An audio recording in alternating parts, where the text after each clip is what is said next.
How do you do, fellow kids? I have a special review, a couple of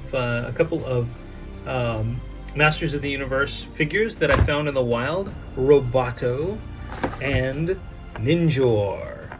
So I'm going to go ahead and open these up in a second, and we'll take a look at them. But first, I want to take a look at the packaging.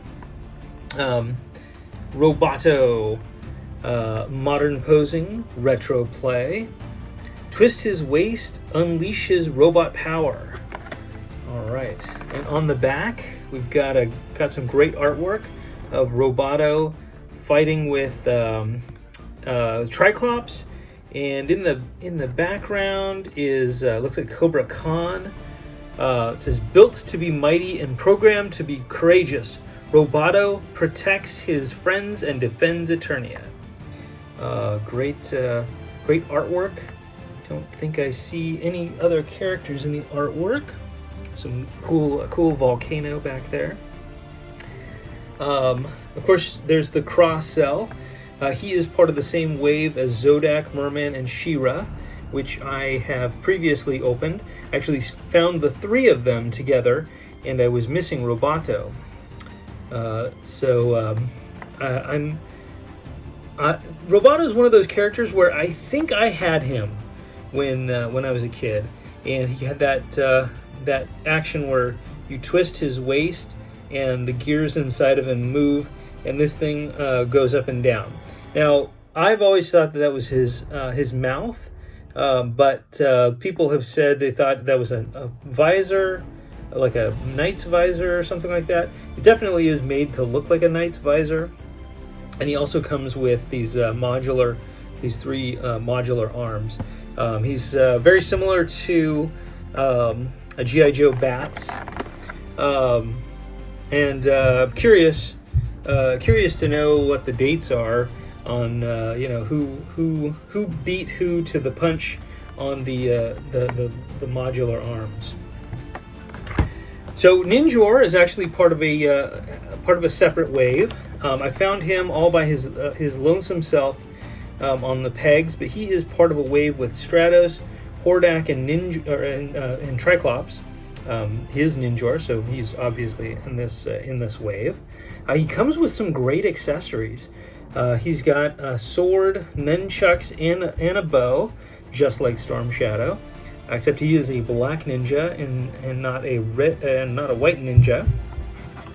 Let's go ahead and take a look at the artwork. He's jumping. He's attacking from the high ground. Little Star Wars reference, little Obi-Wan Kenobi for you. It says Ninjor uses uncanny stealth abilities to spy on and surprise attack the heroes of Eternia. Let's see. It looks like he's got King Randor in his sights, and Fisto is defending the king here. So very cool. Let's see. Oh no, that's not Fisto. That is Clamp Champ. I was trying to figure out what this was, and I figured out that's Clamp Champ's clamp. So very, very cool. Wonder if we're gonna get a King Randor in this line. So that's Roboto and Ninjor. I'm gonna go ahead and open them up now.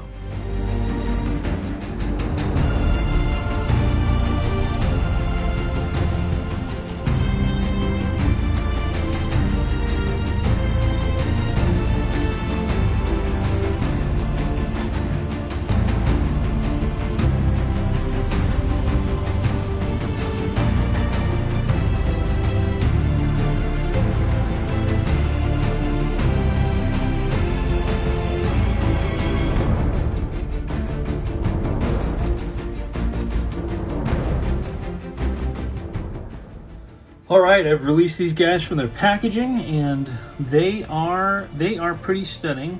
I didn't provide a lot of commentary about Ninjor. Ninjor was not was I think one of the later figures, not one that I was aware of or had, or I don't remember any of my friends having this guy, or and I don't remember playing with him at all. But he is awesome. It's very 80s to have a character who is a ninja. Obviously, I think G.I. Joe did a lot to popularize ninjas, and so so it's and then obviously the Teenage Mutant Ninja Turtles were kind of the toy of the late 80s. Late 80s and into the early 90s, and still popular today. But I do like Ninjor. I do like the fact that he has like the demon feet, and he is supposed to be from another dimension. I assume he's from a ninja planet, where everybody on his planet is a ninja. I did watch a couple of other reviews. I'll go ahead and plug Pixel Dan. Pixel Dan does a great job of reviewing the Masters of the Universe characters and Masters of the Universe figures. And he talked about Ninjor. I am pretty sure the story he was telling was about his own Ninjor, but he said one of the things that he liked to do was remove Ninjor's mask, and he had like a cloth mask that you could take off. I do like this mask. I think he looks very menacing. He looks really good.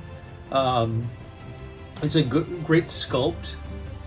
He does have blacked out eyes, so he does look very otherworldly. The paint application on his gi with the red dragon symbol looks great. He's got wonderful accessories. The nunchucks. Nunchucks are getting a little tweaked in their holder spot, because they're kind of getting bent in the shape of his back. So I wonder if I could raise that up, and that would put less pressure on it. It's got a good spot for his sword. Not sure if that was included in the original. I think I heard Pixel Dan say that it wasn't. But He-Man, and I think I saw Battle Armor Skeletor, Battle Armor He-Man. They have these spots for the sword, so it's a good feature, a good forethought on the designer's part to give him that spot. So I guess the theme is comparing these to their G.I. Joe counterparts, and obviously the counterpart for Roboto, even though Roboto was a good guy. I'm glancing at my at the card to make sure it says heroic, but I was pretty sure that, and I'm right, but that Roboto is a good guy, and the Bats were villains, and he's an individual where the Bats were army builders. So, but a very similar concept. I love the crazy, colorful, the primary colors on these, these Masters of the Universe figures. He's got a lot of silver and red and blue, with the little burgundy shorts here. I didn't know robots needed shorts, but hey, you learn something new every day. He looks great. He's got that clear torso that you can see his gears working in.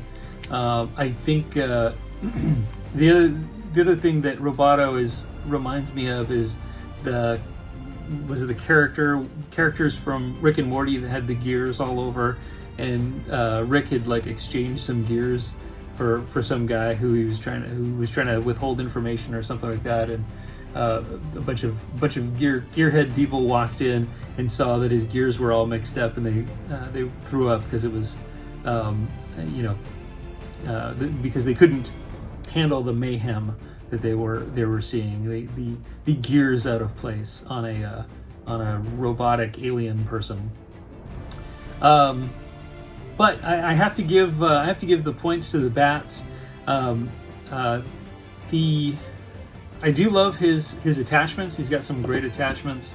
I don't have a bat, but I think this I don't know. I think his robot claw looks a little weird. I think it would have been cool to have one of his attachments be a little bit more of a match with his hand.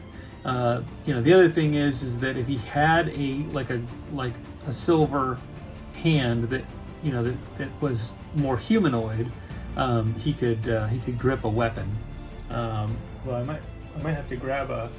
Let's see. I'll borrow Stratos' gun and see if he can hold Stratos' gun. That'll be an interesting test. So let's see. No, that doesn't really work. But yeah, it would be interesting to see him, with a gripping hand, so he could maybe hold a sword or something like that, just for fun. But all in all, I do love this figure. I just remember, I don't know, I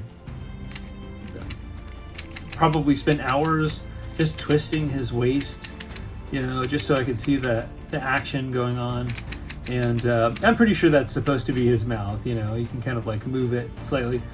I am Roboto. Doesn't seem to have like any eyes in there, and I think the cover, the art on this, well, this picture has a little bit of a gleam on the visor above that moving mouthpiece that makes it look like that's where his eyes are supposed to be, but I don't know if that's just supposed to be like artistic, like a kind of a starburst glare, because if you shine him in the light, he does have a little bit of glare there. So anyway, great figures. I could see these guys fighting. It's too bad we don't have a pirate to establish dominance between who would win in a fight, a ninja, a robot, or a pirate. That would be interesting. One more thing I want to mention before I end my review is I got these figure stands from Ringside Collectibles. I don't know if that's picking up, or if it would pick up better if I just put it down. RingsideCollectibles.com, or no, WrestlingFigures.com is the website for Ringside Collectibles. They specialize in figure stands for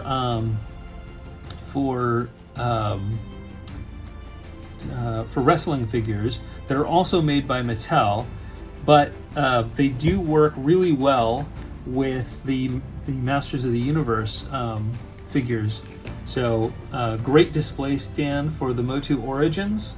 It fit right in that peg hole, and voila, works great. Looks great on my shelf. The other thing is that my female figures, like She-Ra, really works well with them. I can't recommend it highly enough. I got this tip from another YouTuber whose name has escaped me. He's a guy whose channel I've really been enjoying. He's been reviewing a lot of the Masters of the Universe Origins figures as well. And I'll go ahead and put a link. I'll figure out who that is. I want to say his name is David something, but I'm probably going to mess it up. So I'm just going to do some research, put the links in the bio so that you can check out those two other YouTubers. However, if you're into Masters of the Universe and you've been Googling and searching on YouTube, I'm sure you've seen him and Pixel Dan already.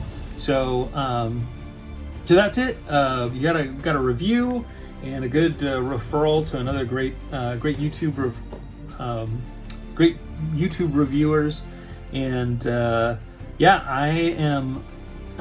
am loving this. I say it every time. I love this Masters of the Universe Origins, and I'm gonna while I'm on a roll, I'm gonna plug another YouTuber, Scott Toy Guru Nightlick, who used to be the let's see, he was the product manager, like marketing manager for the Masters of the Universe Classics line. Wish I had gotten into that, but I missed the boat. I'm going to make up for lost time by buying pretty much every Origins. Well, I'm going to buy every Origins figure I can get my hands on. Hopefully I can get them all. But I was recently listening to his commentary on the fact that Mattel is going to lose the exclusive or the first production rights for the Masters of the Universe toys in 2023. So it seems like we only have another couple of years for these product lines.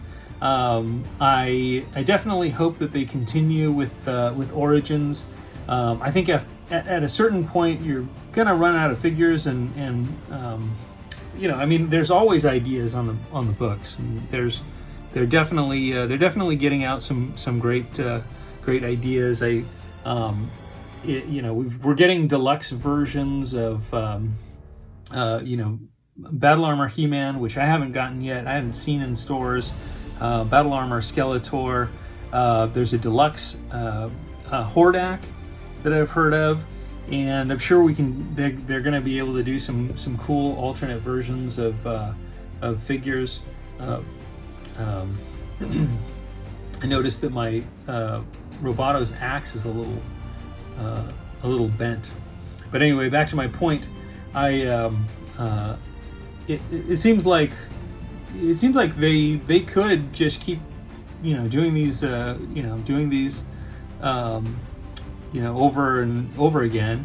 It would be fun to get a black and yellow Roboto and a white Ninjor, but I'm sure they don't want to get too close to that licensing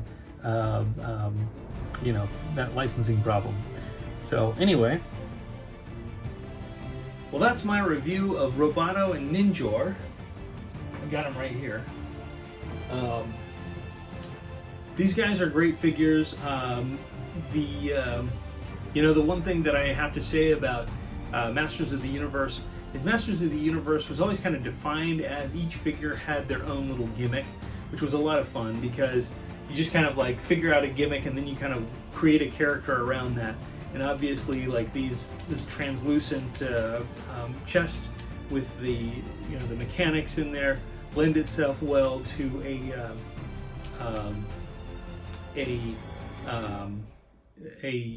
robot character. This was not the only figure that they had that had some sort of element where you could see inside of the figure. There was also the Mosquitor, where you could see the blood inside of him squishing around. So that's they were always coming up with something new. Obviously, Ninjor doesn't really have a gimmick other than the fact that he is a ninja and goes along with that ninja craze. As far as like primary characters, I mean, if you were just cherry picking like the major characters from the Masters of the Universe, I think you could probably skip Ninjor, but he's so cool. I don't know why you would want to. I mean, I want to fill out my evil my evil villains, and also get as many heroes as possible. That's one of the things that I thought was interesting about Masters of the Universe is that they had kind of this balance between the villainous characters versus the good characters, and it wasn't. I think it was fairly recently that I realized how lopsided G.I. Joe was. That G.I. Joe had so many more heroic or good guy characters versus the villain, the Cobra characters, the other enemies, even Iron Grenadiers. I guess the thing that tips the scales is that all of the G.I. Joes are individuals, whereas some of the Cobras were army builders, were generic soldiers. So if you had 5 bats and 10 vipers and, you know, a bunch of Cobra soldiers, then you know, you could create a much more equal fight. But when I was a kid, I didn't, you know, army building was not on the agenda. Although, strangely enough, I did have duplicates of a few army builders. I did have a couple of Iron Grenadiers, and it wasn't because I necessarily sought out multiple Iron Grenadiers. I found one at a park nearby my house, and I had one, so I ended up with 2. Somehow I ended up with 2 Mamba pilots as well. I think I got one from a neighborhood kid. But anyway, so, you know, back to the Masters of the Universe. Wonderful figures. You know, I highly recommend that you pick them up. I'm having a lot of fun collecting them, opening them, playing with them, putting them up on the shelf. Yeah, so like I said, they're both great figures. Love the articulation, the posability. Makes for a really interesting display, having kind of all of the characters in some sort of unique position. So that's again, that's my review, and I hope you shoot me a like, subscribe to my channel, put a comment down below, and I'll talk to you next time.